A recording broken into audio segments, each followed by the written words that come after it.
Hello friends, welcome to my YouTube channel in commerce educator. Today's topic is theory of demand. ये part 1 है। मैं 2 से 3 video में ये टॉपिक कंप्लीट करवाने का ट्राई करूंगी। मैं आपको थियरी ऑफ डिमांड का कंप्लीट नोट्स प्रोवाइड कर रही हूँ और भी जो आगे चैप्टर्स आएंगे उनके भी मैं नोट्स प्रोवाइड करूंगी। अगर आपको मेरी वीडियो अच्छी लगे तो please like, share and subscribe जरूर कीजिएगा ताकि जो भी मेरे आगे की वीडियोज़ है वो आपके तक पहुँच जाए। There are some important chapters of micro economics. ये सारे चैप्टर मैं आपको 1 बाय 1 कंप्लीट करवाऊंगी और इनके नोट्स भी प्रोवाइड करूंगी। जो आज के वीडियो में फर्स्ट चैप्टर जो कंप्लीट करवाने जा रही हूँ वो है थियरी ऑफ डिमांड। आज के इस वीडियो में जो टॉपिक्स कवर होने वाला है थियरी ऑफ डिमांड की, वो है meaning of demand, quantity demanded, types of demand, demand function और डिटर्मिनेंट्स ऑफ डिमांड और factors of demand. Demand function को डिटर्मिनेंट्स या फिर फैक्टर्स ऑफ डिमांड भी कहा जा सकता है। आज के इस वीडियो में जो टॉपिक्स कवर होने वाले हैं वो पता चल गया है। अब आगे इनके एक्सप्लेनेशन देखते हैं। सबसे पहले है मीनिंग ऑफ डिमांड। डिमांड का मतलब क्या होता है? मांग किसके द्वारा किया जाता है? कंज्यूमर या फिर ग्राहक के द्वारा।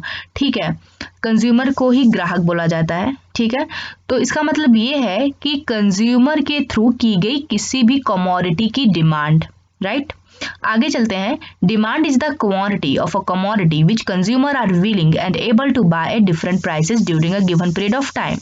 इसका मतलब है डिमांड किसी भी कमोडिटी की वो क्वांटिटी है जो कि कंज्यूमर उस कमोडिटी को उसके अलग अलग प्राइस पर बाय करने के लिए विलिंग के साथ साथ एबल भी होता है during a given period of time. Right, इतना समझ में आया। अब ये समझते हैं कि क्वांटिटी का मतलब क्या होता है। क्वांटिटी का मतलब होता है नंबर ऑफ यूनिट्स। डिमांड करने से पहले कंज्यूमर को ये डिसाइड करना पड़ता है कि उसे किस कमोडिटी की कितनी यूनिट्स की डिमांड रखनी है, 1 यूनिट्स, 2 यूनिट्स या उससे ज़्यादा यूनिट्स। ठीक है, ये कंज्यूमर को डिसाइड करना पड़ता है। अगर मैं नॉर्मल वर्ड्स में बोलूं कि डिमांड की मीनिंग क्या होती है, तो डिमांड का मतलब ये होता है कि कंज्यूमर को कमोडिटी बाय करने के लिए विलिंग के साथ साथ एबल भी होना चाहिए। ठीक है, यहाँ मैंने कुछ वर्ड्स की मीनिंग लिख रखी है समझने के लिए। तो देखिए, विलिंगनेस का मतलब होता है विश यानी इच्छा रखनी। एबिलिटी का मतलब होता है कैपेसिटी टू बाय। क्वांटिटी का मतलब होता है नंबर ऑफ यूनिट्स। ठीक है, यहाँ पे कुछ एग्जाम्पल्स हैं डिमांड को समझने के लिए। इन एग्जाम्पल्स में आपको कुछ कंडीशन भी मिलेगी जिनके हेल्प से आप डिमांड को समझ पाओगे। तो फर्स्ट एग्जाम्पल है, you desire to have a washing machine but you do not have enough money to buy it. Suppose that you are a customer and आपका डिजायर है वॉशिंग मशीन को बाय करना but आपके पास enough money नहीं है washing machine के cost को पे करने के लिए। तो क्या ये डिमांड कहलाएगी? जी नहीं, ये डिमांड नहीं कहलाएगी, क्योंकि जो कस्टमर है वो विलिंग है बट एबल नहीं है वॉशिंग मशीन को बाय करने के लिए। ठीक है, अगर आपको मीनिंग याद है तो मीनिंग में ये है डिमांड के कि कस्टमर को विलिंग के साथ साथ एबल भी होना चाहिए किसी कमोडिटी को बाय करने के लिए। तो इस फर्स्ट एग्जांपल में कस्टमर का डिजायर केवल सोच बन के रह जाएगी, विशफुल थिंकिंग बन के रह जाएगी। राइट, सेकंड है, and if in spite of having enough money but you are not willing to spend it on washing machine. Second example ये है कि जो कस्टमर है उसके पास इनफ मनी तो है लेकिन उसकी विलिंग नहीं है कि वो स्पेंड करे वॉशिंग मशीन के ऊपर। तो क्या डिमांड कहलाएगी?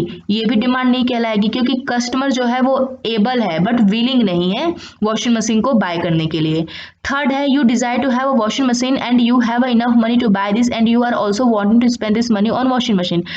थर्ड एग्जांपल है कि जो कस्टमर है वो वॉशिंग मशीन के लिए डिजायर है एंड उसके पास इनफ मनी है वॉशिंग मशीन के कॉस्ट को पे करने के लिए एंड वो उस मनी को स्पेंड करना भी चाह रहा है वॉशिंग मशीन के ऊपर। तो क्या ये डिमांड कहलाएगी? जी हाँ, ये डिमांड कहलाएगी, क्योंकि इसमें जो कस्टमर है वो विलिंग के साथ साथ एबल भी है वॉशिंग मशीन को बाय करने के लिए। आई होप आपको मीनिंग ऑफ डिमांड समझ में आया हो। आगे चलते हैं क्वांटिटी डिमांडेड के तरफ। अब हम आते हैं क्वांटिटी डिमांडेड पर। सबसे पहले ये जानते हैं कि क्वांटिटी डिमांडेड अफेक्ट किससे होता है। ये केवल प्राइस से अफेक्ट होता है। राइट, अगर किसी कमोडिटी की प्राइस हाई है तो कंज्यूमर उस कमोडिटी के क्वांटिटी की लेस डिमांड रखेगा, और अगर उसी कमोडिटी की प्राइस लेस हो गई तो कंज्यूमर उस कमोडिटी के क्वांटिटी की हाई डिमांड रखने लग जाएगा। ठीक है, एक एग्जांपल देती हूँ आपको। एक मैगी की कॉस्ट है 10 rupees, means 10 rupees per Maggi. Consumer एक दिन में 2 मैगी बाय करता है, तो उस मैगी की क्वांटिटी डिमांड जो है वो है 2। अब उसी मैगी की प्राइस 10 रुपीज से इंक्रीज होकर के 15 रुपीज हो गई है, तब कंज्यूमर एक दिन में केवल 1 मैगी बाय करेगा, तो मैगी की क्वांटिटी डिमांड कितनी हुई? 1। मीन्स जब मैगी की प्राइस लेस थी तो उसकी क्वांटिटी डिमांड हाई थी, और जैसे ही मैगी की प्राइस हाई हुई तो उसकी क्वांटिटी डिमांड लेस हो गई। सेम थिंग मैंने यहाँ पे प्रेजेंट कर रखी है। आई होप आपको क्वांटिटी डिमांड समझ में आया हो। Now let's go on the another topic. Next is types of demand, means demand कितने टाइप्स की होती हैं। There are 2 types of demand, first is individual demand, second is market demand. What is individual demand? Individual demand के नाम से ही आपको समझ में आता होगा कि क्या है ये। इंडिविजुअल डिमांड का मतलब इसमें केवल एक ही कंज्यूमर किसी कमोडिटी की डिमांड रख सकता है, ठीक है। तो इंडिविजुअल डिमांड क्या है? इंडिविजुअल डिमांड किसी कमोडिटी की वो क्वांटिटी है जिसमें एक कंज्यूमर उस कमोडिटी को उसके अलग अलग प्राइस पर बाय करने के लिए रेडी होता है eight a point of time, ठीक है। यहाँ पे एग्जाम्पल दे रखा है, गुड एक्स की प्राइस यहाँ पे गिवन है एंड गुड एक्स की क्वांटिटी डिमांडेड भी यहाँ पे गिवन है, ठीक है। ध्यान से समझिएगा। जब कमोडिटी की प्राइस 1 रुपीज पर यूनिट्स थी तब कंज्यूमर ने 4 यूनिट्स की डिमांड रखी, और जैसे ही प्राइस 1 रुपीज से इंक्रीज होकर के 4 रुपीज पर यूनिट हुई तो कंज्यूमर ने 1 यूनिट्स की डिमांड रखी। समझ में आया कि जब प्राइस लेस थी तब कंज्यूमर की डिमांड हाई थी, और जैसे ही प्राइस हाई हुई कंज्यूमर की डिमांड लेस हो गई। मीन्स यहाँ पे इनवर्स रिलेशनशिप दिखाया गया है। कमोडिटी के प्राइस में और उसके क्वांटिटी डिमांड के बीच इनवर्स रिलेशनशिप होता है। समझ में आया आपको? अगर समझ में आया तो प्लीज़ मेरे चैनल को लाइक, शेयर एंड सब्सक्राइब कीजिए। नाउ अब मार्केट डिमांड पढ़ते हैं क्या होता है। Second type is market demand. Market demand क्या होता है? जिसमें बहुत सारे कंज्यूमर्स किसी कमोडिटी का डिमांड करते हैं और उनकी डिमांड की वजह से मार्केट पे अफेक्ट पड़ता है, राइट। सो मार्केट डिमांड किसी कमोडिटी की वो क्वांटिटी है जिसमें सारे कंज्यूमर्स उस कमोडिटी को उसके अलग अलग प्राइस पर बाय करने के लिए रेडी होते हैं at a point of time, right. So there is small difference between the market demand and individual demand. Individual demand में केवल एक कंज्यूमर किसी कमोडिटी का डिमांड करता है, लेकिन मार्केट डिमांड में बहुत सारे कंज्यूमर्स किसी कमोडिटी का डिमांड करते हैं, ठीक है। There is example of market demand and good X is refers to the commodity, okay.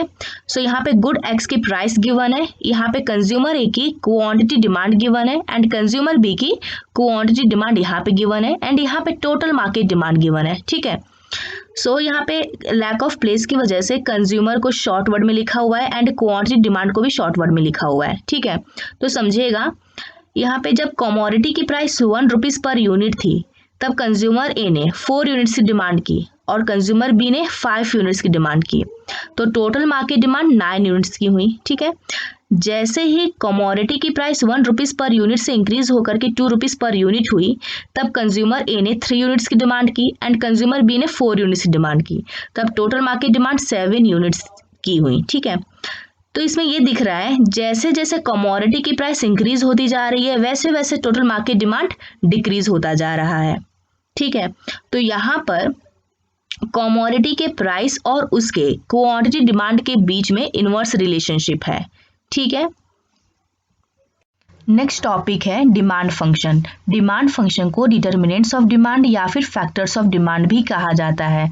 ये 2 टाइप्स की होती हैं। फर्स्ट है इंडिविजुअल डिमांड फंक्शन, सेकेंड है market demand function. Individual demand function क्या होता है? इंडिविजुअल डिमांड फंक्शन ये शो करता है कि मार्केट में इंडिविजुअल कंज्यूमर जिन जिन कमोडिटी की डिमांड करते हैं वो किस किस डिटर्मिनेंट से रिलेटेड होती है, ठीक है। तो ये डिटर्मिनेंट्स यहाँ पे शो किए गए हैं, आपको ध्यान से समझना है।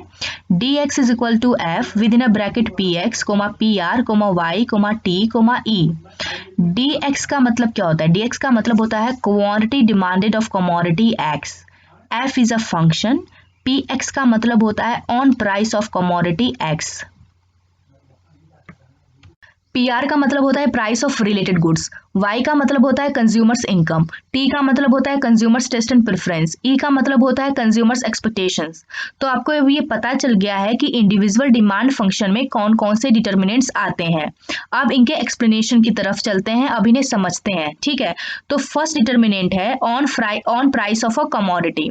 इसमें यह बताया गया है कि जब किसी कमोडिटी की प्राइस इंक्रीज होती है तो उस कमोडिटी की डिमांड डिक्रीज हो जाती है, और जब किसी कमोडिटी की प्राइस डिक्रीज होती है तो उस कमोडिटी की डिमांड इंक्रीज हो जाती है। इसका मतलब कमोडिटी के प्राइस और इसके क्वांटिटी डिमांडेड के बीच में इनवर्स रिलेशनशिप बताया गया है। ठीक है, नेक्स्ट है प्राइस ऑफ रिलेटेड गुड्स। देखिए, किसी भी कमोडिटी की डिमांड केवल उसके प्राइस से ही अफेक्ट नहीं होती है, उसके रिलेटेड गुड्स से भी अफेक्ट होती है। ठीक है, तो price of related goods 2 types के होते हैं। So they are 2 types, first is substitute goods, second is complementary goods. Substitute goods कौन से गुड्स होते हैं?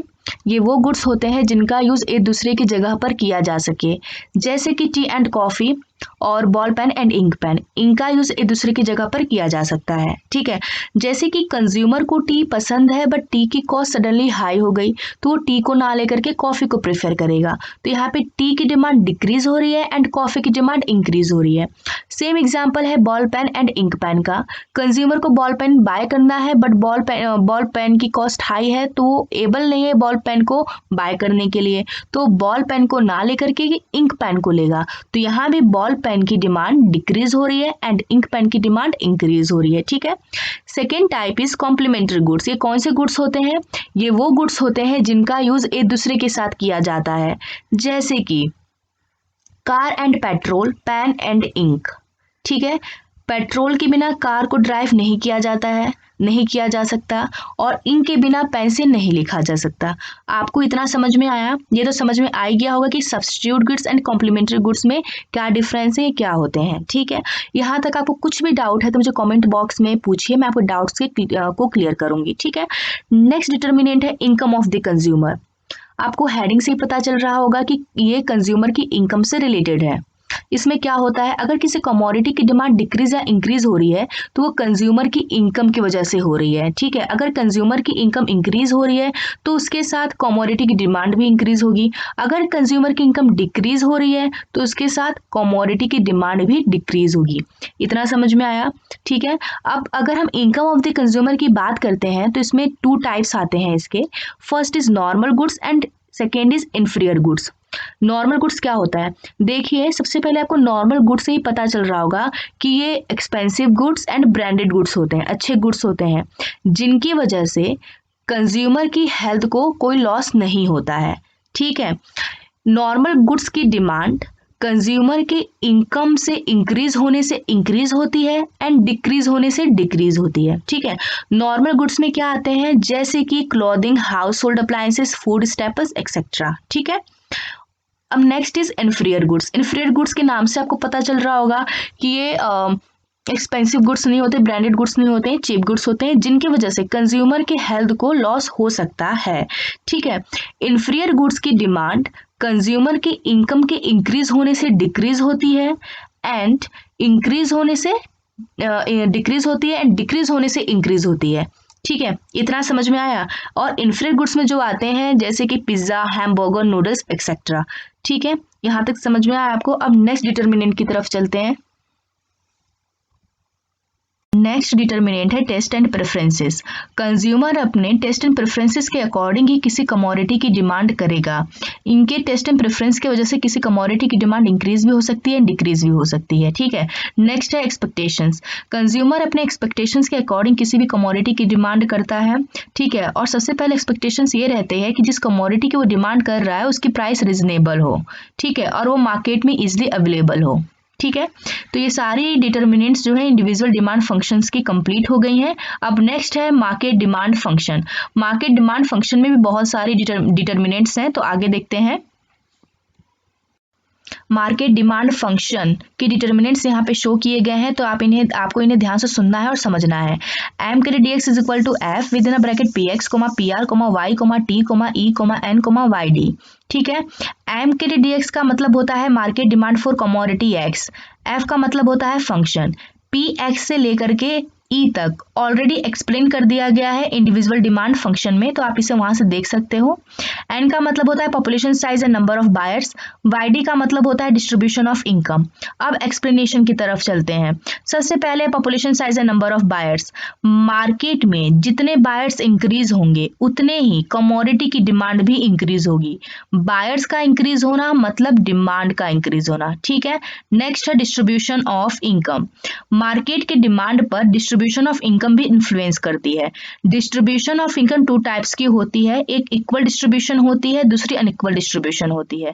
इक्वल डिस्ट्रीब्यूशन में डिमांड इंक्रीज होती रहती है, लेकिन अनइक्वल डिस्ट्रीब्यूशन में डिमांड डिक्रीज भी होती है एंड इंक्रीज भी होती है। क्यों होती है?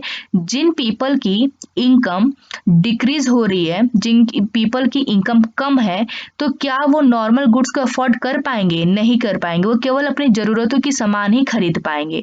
इसलिए वो नॉर्मल गुड्स से इंफीरियर गुड्स की तरफ चले जाते हैं, जिससे कि नॉर्मल गुड्स की डिमांड क्या हो जाती है? डिक्रीज हो जाती है एंड इंफीरियर गुड्स की डिमांड इंक्रीज हो जाती है।